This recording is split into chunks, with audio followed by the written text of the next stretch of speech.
Vamos a iniciar. Bien. ¿Alguna pregunta que tengan, profesores, hasta este momento? Ninguna. Muchísimas gracias, profesores. Muy bien, voy a compartir nuevamente y por cierto, ese rato que hizo la pregunta la profesora Patti, ¿ustedes quieren regresar, profesores? Profesora Edith, ¿quiere regresar ya al aula? Profesora Lisbeth, al aula de la maestría.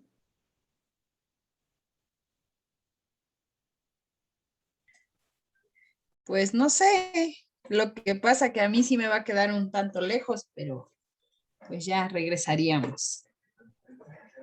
Sí, está bien, ya hace falta. Bueno, profesora Patti, tú vives cerca de ahí, ¿no? Habías comentado, me equivoco, profesora Patti. Sí, estoy muy cerca, estoy en Real del Sol, entonces estoy bastante cerca de la escuela. Deduzco también que la profesora Edith también vive por ahí como casi a tiro de piedra, ¿no, profesora Edith? Sí, doctor, caminando, llegamos.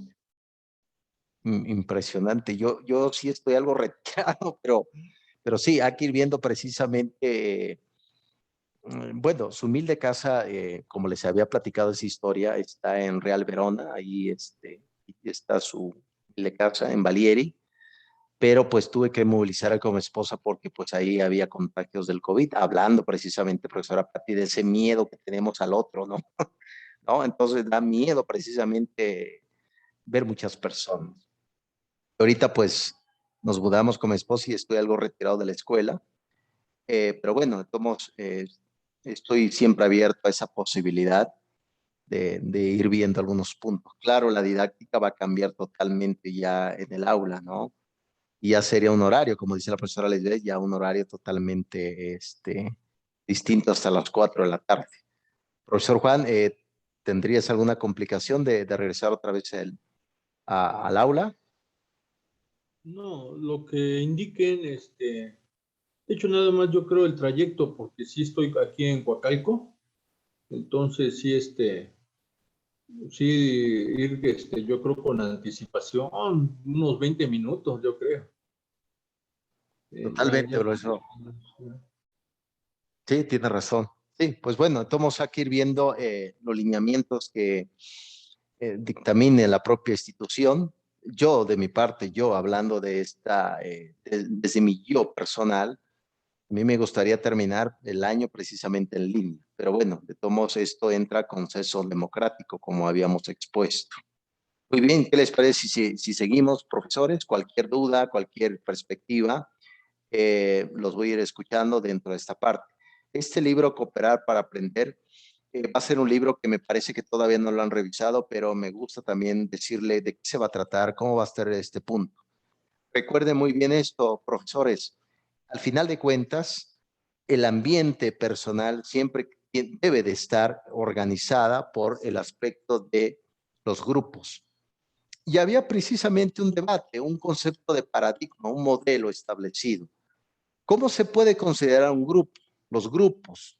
Entonces hemos visto ya a partir de los grupos T, cuando lo analizamos en un principio, se aconsejaba tener grupos arriba de 15, de 10 personas, pero ¿qué pasa si armamos un grupo de 2 nada más?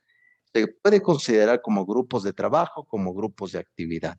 Pues precisamente aquí con el profesor Francisco vamos a ver que precisamente esta connotación de este tipo de actividad de grupos que se debe ir desarrollando, sobre todo parte de esta actividad es que se genere una identidad por parte de las personas. No es fácil armar grupo, lo hemos debatido, y siempre presenta un reto. Vean, en la familia, nosotros, por ejemplo, yo con mi esposa más somos dos, no tenemos hijos, somos un pequeño grupo, pero igual el grupo genera beneficios, más en estos tiempos de dificultad. Y observen bien, eh, tiene mayor énfasis, mayor virtud trabajar el tema del COVID-19 en grupo, en familia. Pero ¿qué pasa con las personas que están solas? Están viviendo la pandemia solas. Es más difícil. Por lo tanto, vamos a ver este tipo de actividad de que al final de cuentas tiene muchos beneficios esta concepción de cooperar para aprender. Muy bien, prosigo, profesores. Bien, ahorita pues las aguas ya se calmaron con el tiempo. Realmente les quiero decir, me impacta el tiempo, pero bueno, seguiré en esta tentativa. Muy bien, vamos con la primera tesis. Dice, el contexto cooperativo.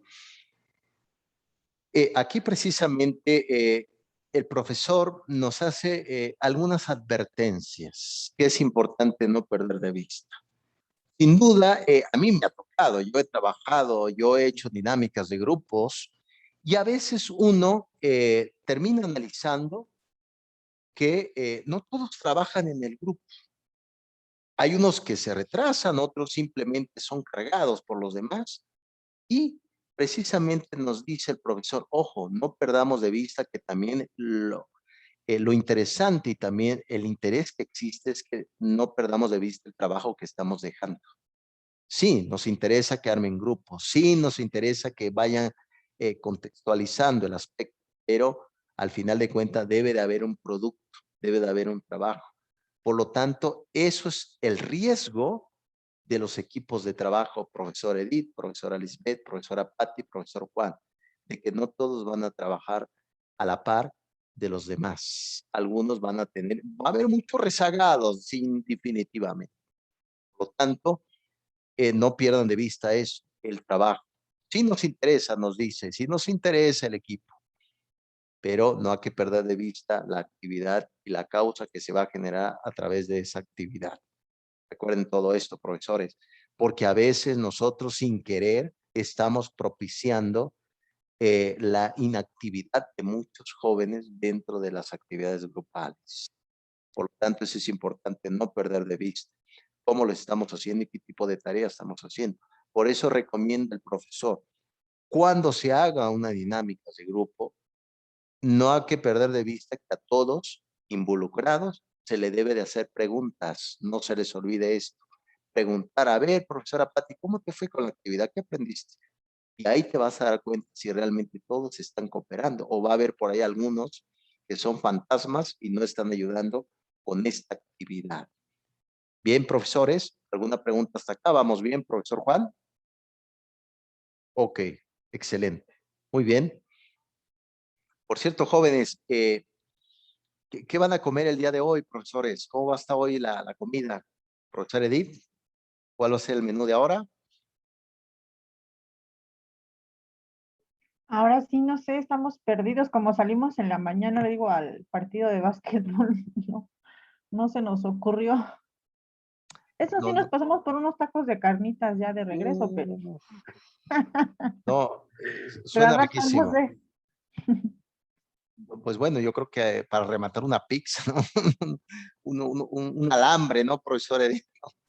¿No? En efecto, sí, sí, así luego así. Pues yo igual, ahorita mi esposa no sabemos qué vamos a comer, a lo mejor vamos a pedir una pizza. Estamos en esa disyuntiva, profesor Edith. Profesor Juan, ¿qué vas a comer ahora? Sí, igual ya se verá al rato qué se pide, porque ahorita ya, como se menciona, ya es ahorita ya todo por pedido y que lo traigan. Sí, cambió esa forma, más en los sábados y domingos. Ya entre semana uno hace a ver qué realiza, pero uno como que se acostumbra en los sábados y domingos a pedir y comprar algo por fuera. Sí, Pues hay 1 kilo de barbacha, profesor, una barbacha, eso. ¿no? Sí. Pues sí, profesor, esa disyuntiva, profesora Lisbeth, yo creo que ya está lista la comida, ¿no? Ya. No, que cree que estoy igual que mi compañera Edith, no sabemos qué vamos a comer porque pues ayer hice, pero ya se terminó lo de ayer. A veces hago para 2 días, por lo general, pero ahora sí que no tenemos y no sabemos qué comer. Totalmente, ¿no? Y sobre todo sabemos que los sábados hay cierto descanso, ¿no? De los deberes de la casa, ¿no? Te relajas un poco y pues sí, a veces el recalentado te salva un poco, ¿no? En el aspecto del sábado. Profesora Patti, por ahí, ¿cómo andas con el tema de lo culinario? Pues yo sí, bueno, nosotros aquí vamos a comer hoy una pasta, una ensalada y una ensalada, bueno, un postre de durazno con manzanas pasas y arándanos. No. Entonces, si nosotros, eso es lo que vamos a comer el día. Aquí tienen su casa, el que guste. Móchate, profesora, como dicen los jóvenes, móchate por ahí. El que guste aquí es bienvenido, doctor. Pues mira, yo creo que te vamos a tomar la palabra y vamos a ir a vivir unas 2 semanas por ahí, profesora Patti. Claro que sí, doctor. Yo casi, de hecho, siempre los fines de semana luego vienen amigos y así, entonces por aquí andan y a veces hasta se quedan, entonces es como costumbre ya. Totalmente, no, sí, interesante. Pues sí, profesores, realmente sin duda se siente que es sábado, hay proyectos, fíjense que a mí me recuerda cuando yo estudiaba la licenciatura en educación, en la facultad, pues los sábados era como relajo, un poco así más tranquilo, había como, fíjense, hasta el enemigo te daba la bienvenida, hasta te saludaba tu enemigo, es sábado, hoy es sábado, hasta mi enemigo me saludó, impresionante. Muy bien, profesores, excelente, ojalá que puedan, pues hoy, llegar a un buen acuerdo con la comida. Bien, vamos con la segunda tesis, ¿qué les parece? El profesor nos da algunas recomendaciones, ciertos pasos para no perder de vista cómo debemos de armar los grupos, cómo debemos de ir trabajando las dinámicas en el aula. Él le llama red de aprendizaje. Yo creo que esta parte, y lo hemos debatido, a veces cuando nosotros como ciudadanos, como personas de la sociedad, valga la expresión, a veces no nos interesa a los otros. Todo lo contrario, debemos de tener esa cultura de poder cooperar en lo que se pueda, en lo que realmente podamos, a todos, ¿no? Una persona de la calle, etcétera, etcétera. A eso le llama él el impacto del red de aprendizaje. Para el profesor cooperar para aprender, dice que en primera instancia la dinámica debe de ser un impacto más allá del aula, un impacto laboral, un impacto emocional, un impacto sentimental, etcétera. Y precisamente nos brinda unas ciertas connotaciones. Por ejemplo, la primera tesis es, lo que dice es que siempre debe existir una cultura de cooperación. Qué difícil es esto. Es muy difícil, porque vivimos en una sociedad del individualismo, donde yo, por último, yo, ¿y qué pasa con los otros? ¿No? Este es precisamente el conflicto que estamos viviendo, ¿no? Entonces, no hay que perder de vista este concepto de cultura de cooperación. Y por otro lado, dice, fíjate curioso, el profesor todo lo contrario que la profesora Edith, revisamos, ¿se acuerdan? De grupos de 80, de 90 alumnos. Aquí todo lo contrario, él dice que debemos de evitar los agrupamientos grandes. Él propone precisamente equipos de 2, de 3, de 4 personas. Curiosamente, ¿por qué razón? Les había comentado. Lamentablemente los grupos grandes generan oscurantismo. ¿Qué significa esto? Que le vas a poner calificación a todo, pero no todos van a pasar. Y yo ahorita, déjeme decirle mi experiencia, ahorita es el problema que tengo con fe y mundo contemporáneo, la materia que doy de religión. La materia de religión es que son trabajos en equipos, pero yo me he dado cuenta de que muchos no están trabajando y simplemente están diciendo, sí, pon mi nombre, porque es mi amigo, es mi novia. Y unos trabajan y otros terminan no trabajando. ¿Qué dificultad me está costando? Precisamente porque son grupos grandes. Me está costando mucho trabajo. Esa es la advertencia que nos dice el profesor con respecto a cooperar para aprender. Y por otro, habla de la confianza. Yo creo que es un ingrediente también necesario, pero que no todos lo podemos llevar a cabo. Habla también de la cohesión grupal. Sin duda, esta parte cuando hablamos de que, bueno, todos tenemos éxito, todos vamos a ese éxito, también el fracaso lo compartimos. Y sobre todo, fíjense, ahorita vamos a ver, voy a hacer un paréntesis para mencionarle de un aspecto importante que ya le hemos venido debatiendo aquí, disponer el aula. Pero bueno, si nosotros, siendo críticos de la educación en México, no hay mucho espacio, profesores. No tenemos mucho espacio para hacer dinámicas de grupos. Vean, a veces la casa es la escuela. Vean, el modelo de la educación, por ejemplo, privada en el Estado de México, arriba de el Vancomer está la escuela, son pequeños salones, no hay tanto espacio. Por eso el punto número 5 ahorita lo vamos a debatir con otro libro, haciendo un paréntesis en disponer el aula. Sin duda es un debate impresionante. Toda dinámica que no tenga espacio no llega a buen término. Por lo tanto, eso es lo que llevamos y desarrollamos. Y por otro tenemos, sin duda, las destrezas, reconocer y valorar. Les había comentado que es importante también decir, bueno, hoy lo hiciste bien, felicidades, has trabajado bien. También reconocer el trabajo de uno. Qué importante es que diga, a ver, profesor Edith, has hecho un buen trabajo, profesora Patti, te veo estoica, pero has hecho un excelente trabajo, profesor Juan, te veo muy espartano, has hecho un excelente trabajo, profesora Lisbeth, creo que has trabajado bien. Eso es precisamente valorar el trabajo de cada uno de ustedes. Y sobre todo habla de una clara interdependencia, ¿no?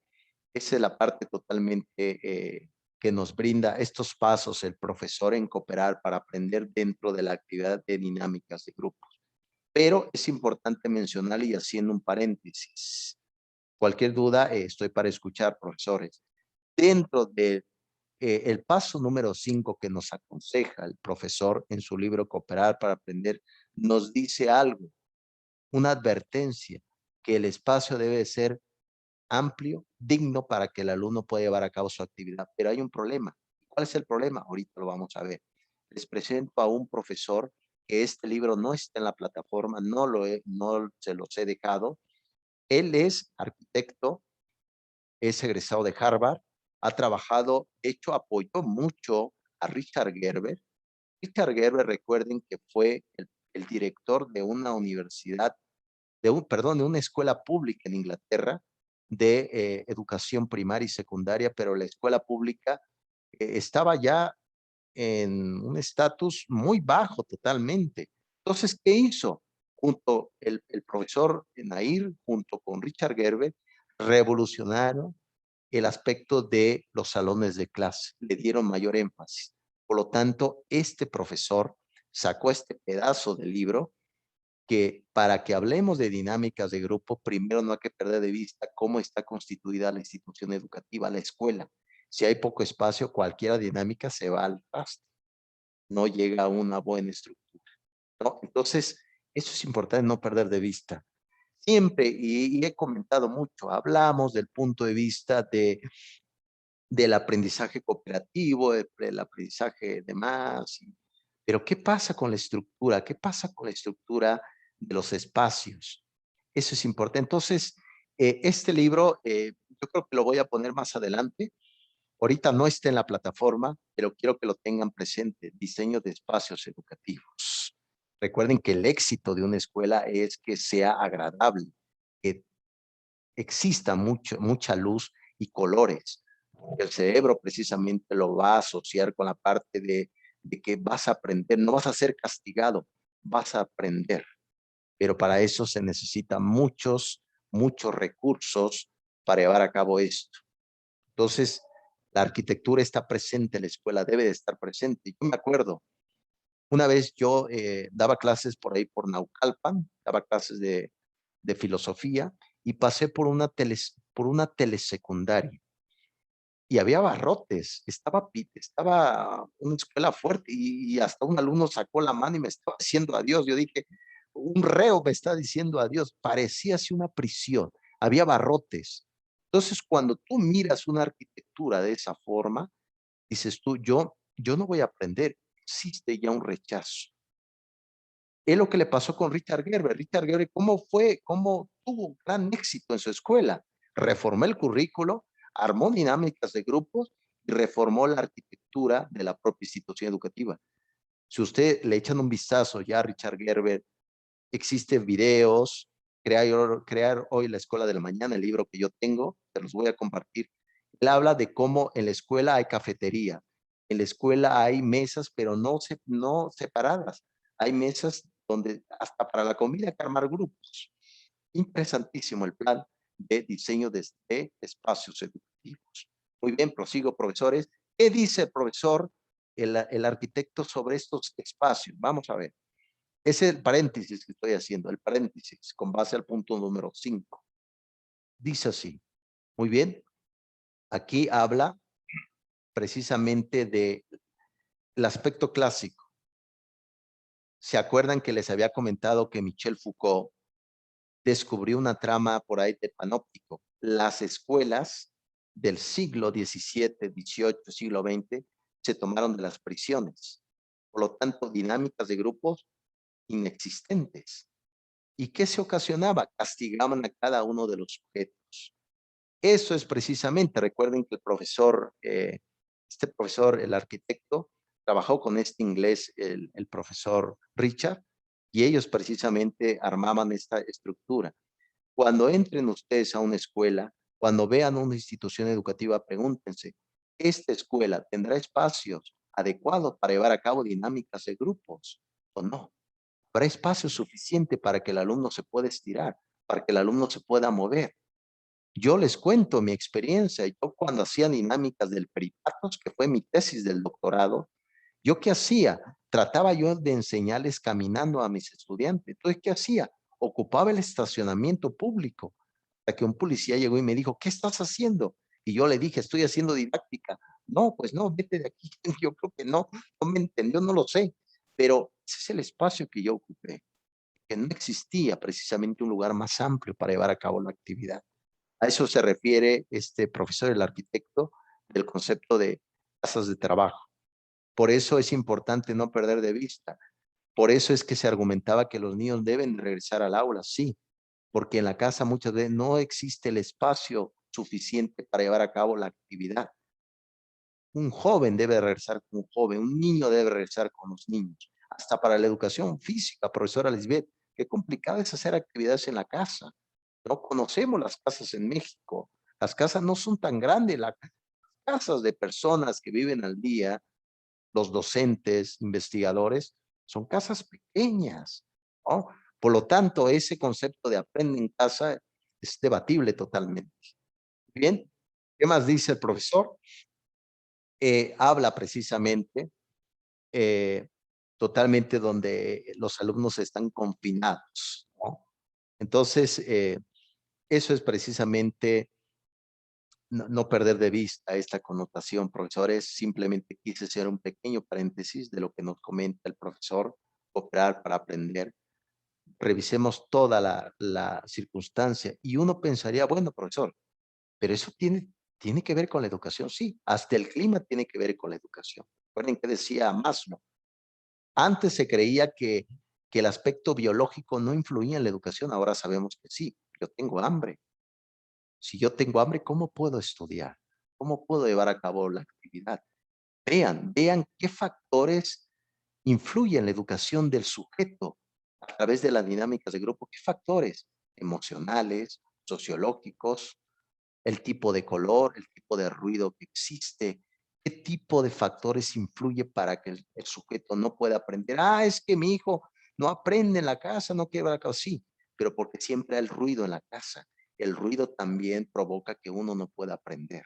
Entonces, vean todos esos factores que influyen, profesores, esa gama de circunstancias. Obsérvenlo bien. ¿Vamos bien por acá, profesores? ¿Vamos bien? ¿Vamos bien? Espero que no se estén perdiendo, profesores. Nada más, no sé por qué, pero sigo pensando los tacos de carnitas que dijo, no sé, pero me metió esa inquietud de taco de carnita. Sigo pensando en eso todavía. Sigo pensando en eso. Siento, lo siento. Bien, eso es lo que comenta diseño de espacios precisamente educativo. Muy bien. Regresamos al concepto nuevamente del libro que habíamos hecho un pequeño paréntesis. Otro aspecto que comenta el profesor dice que los rompecabezas pueden ayudar dentro de las dinámicas de grupos. Sabemos muy bien que a veces cuando juntas un grupo, juntas diferentes grupos en parejas o pues de 3, de 4, después tú llevar, y él lo comenta y lo recomienda, te vale, por ejemplo, algunos textos que hablen de un personaje histórico, pero ese texto que les vas a dar no dice quién es el personaje histórico. Entonces, a través con otros grupos van a empezar a cooperar y a dialogar A ver, ¿qué tiene? Ah, dice que fue masón y que fue oaxaqueño. Ah, aquí tengo otra palabra, fue oaxaqueño, aquí tengo, fue masón. Ah, dice que era pobre, pero es rico. Ah, aquí tengo otro hombre, dice que se celebra la fiesta en México. Ah, se va contando y al final de cuentas dice que es Benito Juárez, ¿no? Ese es precisamente este tipo de rompecabezas. Hablaba de personajes históricos, pero en efecto se puede llevar realmente un rompecabezas al aula y que cada grupo lo vaya trabajando para ir armando precisamente cooperación. Y dice el profesor que los rompecabezas ayudan mucho en la parte de la escucha y promueve también la conversación entre todos. Recuerden muy bien, hemos visto ya, profesora Patti, diferentes roles que existen dentro de un grupo. A veces es aquel que el conflictivo, el que tiene liderazgo, el falso liderazgo, la popular, el guapo, etcétera, el Charlie, no, etcétera, etcétera. Es precisamente este libro lo que ustedes van a llevar a cabo, profesores, dentro de la temática Cooperar para Aprender. Es un libro interesantísimo y yo considero que va a ser un impacto positivo para que ustedes en un futuro digan, me acuerdo de la clase de este filósofo tipo Sócrates, me acuerdo de este filósofo mexicano que nos hablaba de dinámicas de grupo. Ah, pues ahora lo puedo llevar a cabo. Algo diferente en el aula, sin duda. Algo diferente, profesores. Y hasta puede ayudar a la dinámica de grupos en una sala de maestros. No sé ustedes, profesores, pero claro, en esos tiempos clásicos, pero yo me acuerdo que cuando yo entraba a la sala de maestros, se sentía el ambiente pesadísimo, pesadísimo, totalmente, ¿no? Claro, ahí los docentes llevan sus emociones y demás. Pues precisamente para eso ayuda la dinámica, para que la mente sea mejor y se pueda llevar a cabo la temática y la propia didáctica. Ahí está el libro Cooperar para Aprender. Si alguien en su voluntad personal quiere leer el libro completo, adelante. Siento que los ojos ya empiezan a desgastarse. Les juro por Dios que ya no, ya de lejos ya no miro bien. No sé si miro los tacos de carnita, no sé, ya no veo bien. ¿Será un bolillo? ¿Qué será? Ya no veo bien. Entonces, eso es la desventaja de la parte de la tecnología, profesores ilustres. ¿Vamos bien por acá? Profesor Juan, ¿cómo vamos? Sí, como indica la forma de organización dentro del aula en un grupo, Sí. sabemos que las aulas están reducidas. Así como lo plantean, colocar mesas y sillas, vamos, no es lo mismo cuando nosotros tenemos esa paleta y estamos trabajando, entonces ya no es lo mismo. Los círculos se hacen más grandes. Entonces se dice aquí en este libro lo que menciona, que Sí. sí es ese acercamiento que debe de ser, estar visuales y como se dice, estar codo a codo, ¿no? Con la persona. Exacto, sí, totalmente, sin duda, profesor. eh, Tienes toda la razón. Todavía existe, yo lo he visto, y sin duda todos, sillas pesadas que son de puro metal, cuesta hasta trabajo arrastrarlas, hace un ruidal del demonio, no se puede, inclusive hay mesas que están fijas en el suelo y no se puede mover y qué dinámicas al diablo, vas a trabajar tú solo, ¿no? Y entonces eso es precisamente la dificultad, en efecto, profesor Juan, que vimos, y somos testigos de eso totalmente porque no se presta toda la parte de la arquitectura escolar, porque se hizo, recuerden que las escuelas en México, desde la educación pública del siglo XVI, pasando por Jaime Torres Bodet y pasando precisamente por Vasconcelos, por Justo Sierra con las escuelas preparatorias 1904, 1905, las instituciones se hicieron para castigar al sujeto, ¿no? Por lo tanto, cuando hablamos precisamente de esta connotación es que el sujeto debe tener un aspecto más de libertad. ¿Cómo vamos a tener libertad? Como bien lo dice el profesor Juan, si ni podemos mover los muebles del salón de clase, no lo puedo mover porque pues está difícil, ¿no?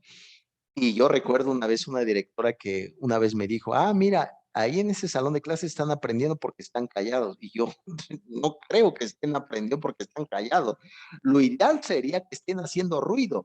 Y eso me recuerda precisamente al libro del Barón de Montesquieu. El libro del Barón de Montesquieu es un librazo, se llama El espíritu de las leyes.